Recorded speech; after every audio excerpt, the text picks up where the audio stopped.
анҷуман дар донишгоҳи миллии тоҷикистон бахшида ба рӯзи матбуоти тоҷик бо иштироки намояндагон аз дастгоҳи иҷроияи президенти ҷумҳурии тоҷикистон, вазорати фарҳанги ҷумҳурии тоҷикистон, иттифоқи журналистони тоҷикистон, устодон ва донишҷӯён доир гардид. муовини якуми вазири фарҳанги ҷумҳурии тоҷикистон Обидҷон Назарён иштирокдорон ва дар симои онҳо кулли кормандони соҳаи табъу нашри кишварро бо 112-солагии таъсиси аввалин нашрияи тоҷикӣ Бухорои Шариф ва рӯзи матбуоти тоҷик табрик намуда ба эшон муваффақият таманно кард. гуфта шуд ки имрӯз технологияи навин иттилоотро ба нерӯи бузург табдил додааст ки он дар пешрафти ҷаҳони муосир нақши муайянкунанда дорад. таъкид гардид ки нақши васоити ахбори оммад дар ҳифзи манфиатҳои миллӣ ва оромиву суботи ҷомеа назаррас мебошад.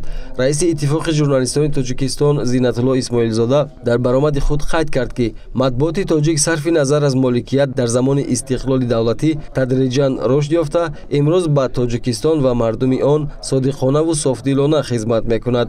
дар айни замон нашрияҳои ҷумҳуриявӣ, вилоятӣ, шаҳрӣ, ноҳиявӣ, матбуоти даврӣ ва мустақил дар ҳифзи манфиатҳои миллӣ аз ҳам ҷудо нестанд, балки рисолати худро сарбаландона иҷро карда истодаанд. норасоии мутахассисон ва мутахассисони забондон аз мушкилоти имрӯзаи матбуоти тоҷик арзёбӣ гардид. бо гузашти солҳо баъд аз матбуот, радио ва телевизион ба майдон омаданд ва баъд аз он шабакаи интернет ва сомонаву саҳифаҳои он. ин раванди технологӣ имкон фароҳам овардааст ки ҳар нафар дар навбати худ ба сифати воситаи ахбор, инъикосгар ва соҳиби телевизион ва матбуот бошад. имрӯз матбуоти тоҷик сомонаҳои интернетӣ, видеоӣ ва нашрӣ доранд ки бо имконоти чандрасонаӣ фазои фаъолияти худро фароғ гардонидаанд. дар фарҷоми анҷуман чанд нафар фаъолон дар риштаи рӯзноманигорӣ бо сипосномаи иттифоқи журналистони тоҷикистон қадрдонӣ гардиданд.